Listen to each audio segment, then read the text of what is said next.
광주 백범 기념관.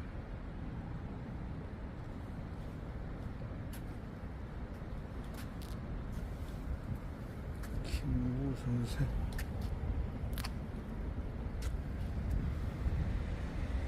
광주 백범 기념관. 백범 김구 선생은 조국 후 안전한 자주 독립과 통일국가 수립을 위해 일생을 바친 민족의 지도자이며 결의의 큰 스승이다. 12살에 신분 차별을 알고 각오를 받고 동학 농민혁명이 일어나자 아기 접주로 활약하였다. 황해도 일대에서 교육자로서 애국 계몽 운동을 펼쳤으며 경술국치를 당해 일제에게 15년형을 받아 옥살이를 하였다. 1919년 3월 3.1절 운동 결과로 중국 상하이에서 대한민국 임시정부가 수립되자 임시정부 문지기를 자청하며 경무국장이 되었다. 이어 내무총장, 국무령 수석을 역임하며 항일운동의 최선봉에서 독립운동을 이끌었다. 일제 폐망 후 27년 만에 조국으로 돌아온 선생은 신탁 통치를 반대하고 민족 통일을 위해 북행도 마다하지 않았다. 하지만 1949년 6월 26일 친일 반민족 세력의 흉탄에 서거하였다. 이 기념관은 1946년 김구 선생이 정치 후원금으로 조성된 백화마을 그 아름다운 사연을 널리 알리기 위하여 건립되었다. 2014년 11월 24일 기공하여 2015년 10월 26일 개관하였다. 이곳은 자라나는 세대들이 김구 선생의 나라사랑, 계례사랑 정신을 보고 배우는 요람이 될 것이다.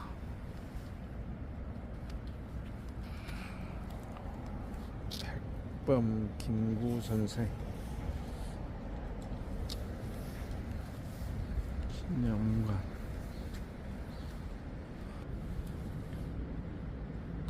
1층 천장 한문 안내. 백범 김구 선생이 희호 중에서 한 글자씩 나타낸 것으로 희호 뜻은 아래와 같다. 윤집 골중, 진실로 그 중심을 잡으라. 지난 행위, 아는 것은 어렵고 행동하기는 쉽다. 사무사, 생각하는 바에 사사로움이 없는 것으로 그 마음이 발음을 일컫는다. 민족 정기, 민족의 열을 깃든 바르고 큰 기운. 서해 어령동 맹산 초목지.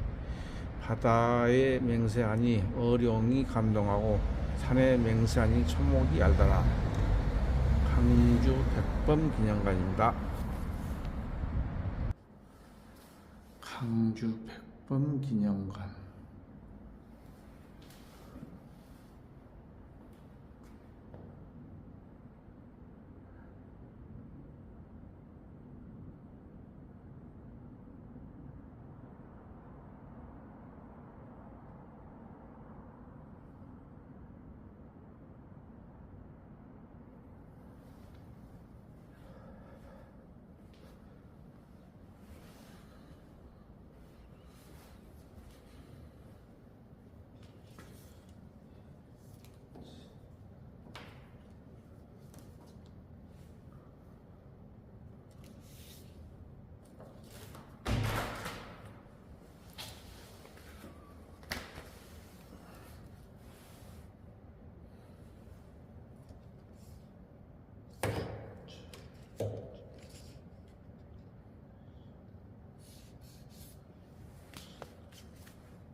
내가 원하는 우리나라.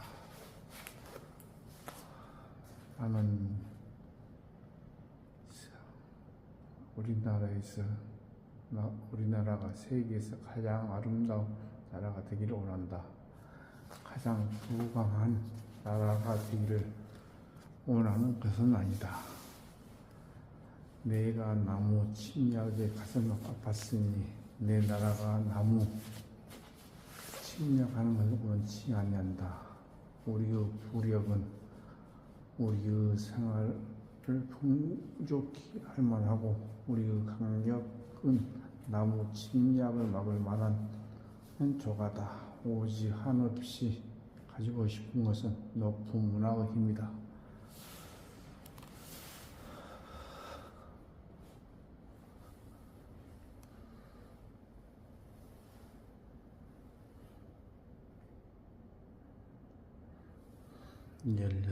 동학 입도 김창수로 개명, 아기 접주라는 별명 얻음.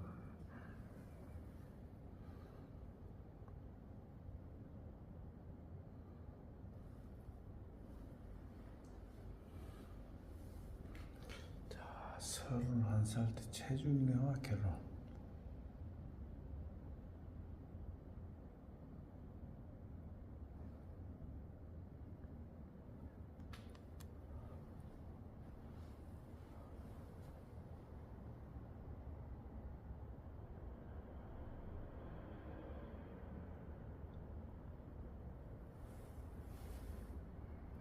사 1920년 45세 8월 아내 최준래, 아들 인을 데리고 상하이로 옴.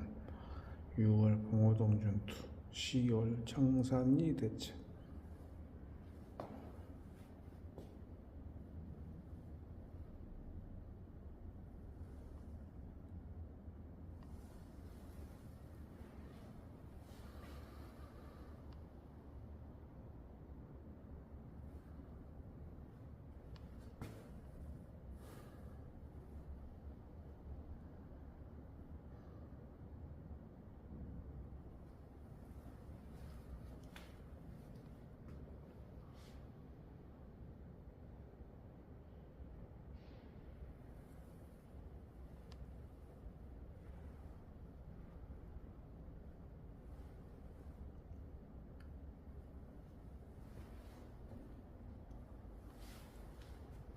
(71세)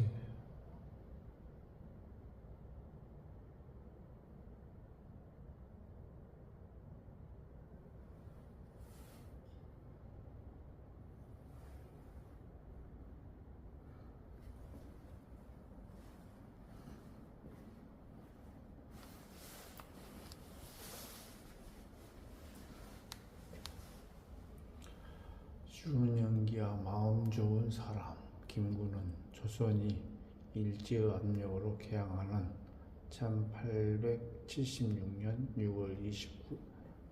8월 29일 항해도 해주 백운방 턱골에서 아버지 김순양과 어머니 김나원의 외아들로 태어났다. 이름은 창암이다. 안동 김씨 이곤공파 21대 손이다. 대대로 한양에 살던 김구 집안은 김자정으로 인한 화를 피하기 위해 항해도로 피신하여 신분을 감추고 살았다. 아버지는 신분 제도에 대한 불만을 참지 못하는 불같은 성격으로 인근 양반들의 미움을 받았다. 창암은 어린 시절 아버지의 멀쩡한 숟가락을 부러뜨려 엿으로 바꿔 먹거나 집에서 몰래 돈을 갖고 나와 떡을 사 먹는 등 유난스런 개구쟁이로 자랐다. 9살 때부터 어려운 가정 환경에도 공부를 시작하였다. 12살이 되어서 신분차별을 깨닫고 양반이 되고자 본격적인 과학 공부를 하였다. 17살에 항해도 향시에 응시해서는 낙방하였다. 당시 가거장의 타락상을 보고 양반이 되겠다는 생각을 버렸다. 그 후 아버지의 권유로 간상 공부를 하였으나 자신의 상이 좋지 않음을 알고 비관을 받았다. 하지만 간상서에 사람은 상이 좋은 것은 몸 좋은 것만 못하고 몸 좋은 것이 마음 좋은 것만도 못하다 라는 구절을 보고 평생 마음 좋은 사람으로 살기로 결심했다.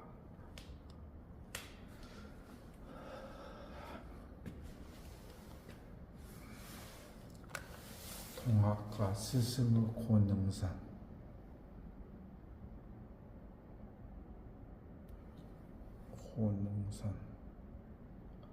김구 사업에 큰 영향을 준 인물이 있다. 안태홍과 권능산이다. 전라도에서 동학농민혁명이 일어났을 때 김구는 항해도에서 동학군을 이끌었다. 나이가 어려 아기 접주라는 별명을 얻었고 한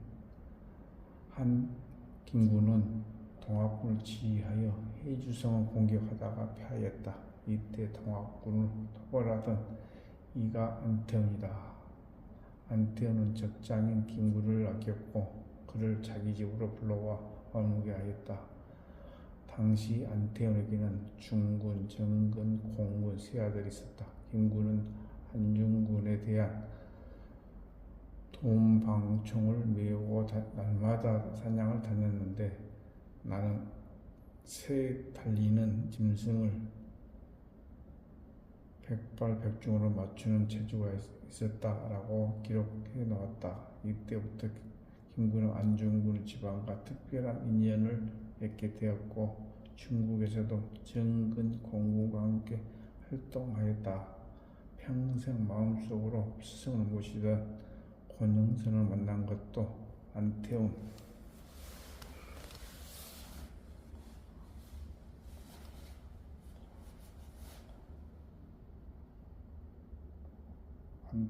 동생과 아들의 교육을 위해 모시고 있었다. 김구는 권능선에게 가르침을 청하였다. 청을 받아들이자 김구는 날듯이 기뻤다. 그날부터 밥을 안 먹어도 배고픈 줄 모르고 고선생이 죽으라면 죽을 수 있을 것 같다고 했다.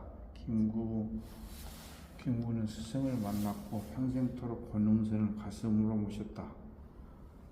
권능선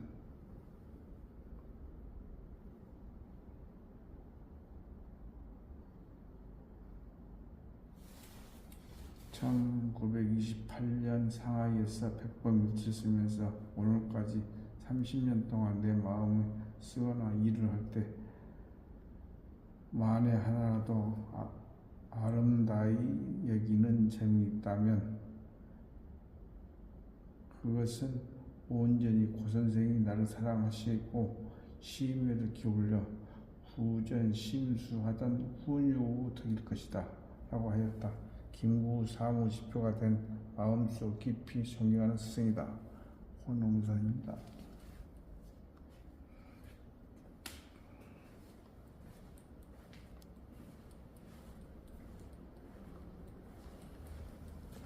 백범일치 김구 아름다운 나라를 꿈꾸다.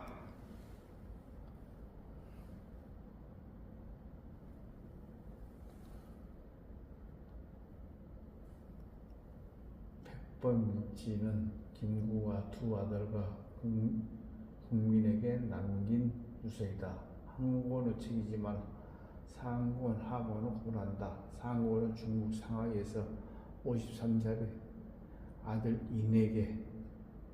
인과 신에게, 하고는 충칭에서 국민들에게 유서로 남긴 것이다. 1945년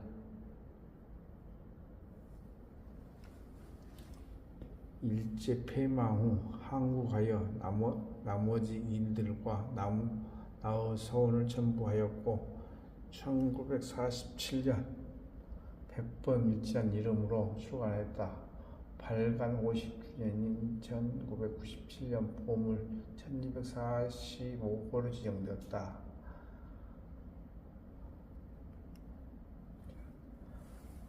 백범일지 영인본입니다.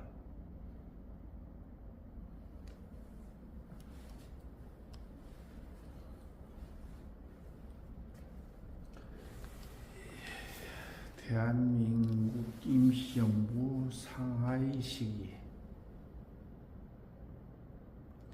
대한민국 임시정부 1919년 4월 11일 중국 상하이에서 수립되었다.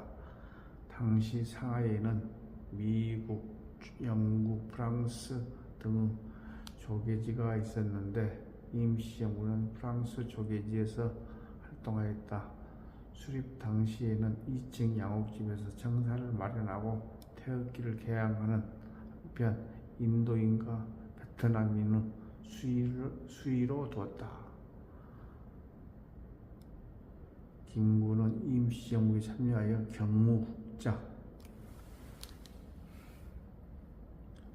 경무국장을 맡았다. 경무국장은 임시정부를 수호하고 교민들을 보호하는 직책이다. 그러나 임시정부는 정치적 이념과 독립운동의 노선 차이, 자금운동의 혼란, 대통령이 미국에 있으면서 현지에 부임하지 않는 것으로 인해 혼란을 겪었고 정부 명의를 유지하기조차 어려운 상황에서 빠져들었다.